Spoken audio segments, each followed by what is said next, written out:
যাবে এই জন্য। হ্যাঁ বেডি যাচ্ছে। বেডি তো থাকবে, বেডি না থাকলে তো জোয়ার ঢুকে যাবে এই জন্য জোয়ার।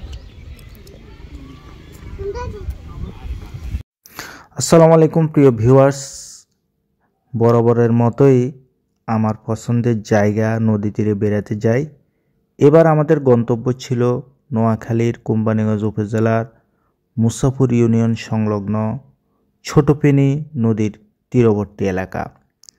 আমরা সেখানে গিয়েছিলাম, আমার সাথে ছিল আমার মেয়ে আলভিনা আজম আনাইজা এবং আমার পরিবার।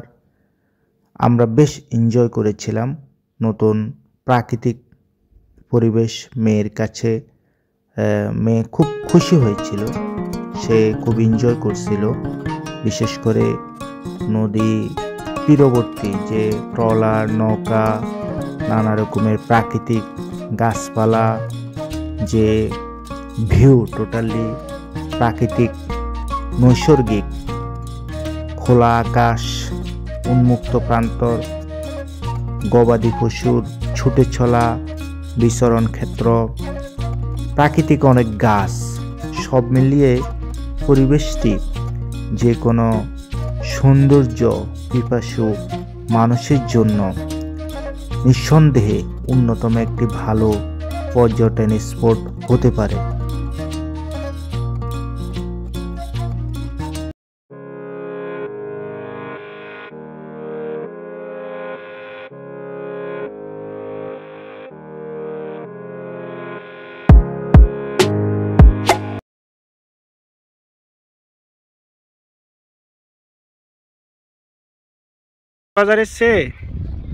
কক্সবাজারের চেয়ে কোনো অংশে কম না, বুঝছো?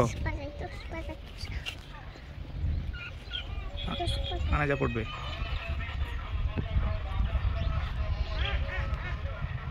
নদীমাতৃক বাংলাদেশের প্রকৃত সৌন্দর্য হচ্ছে এটা।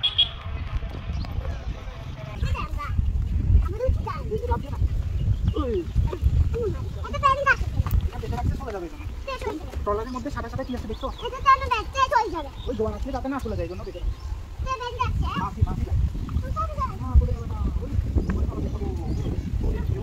এই এই দেখো।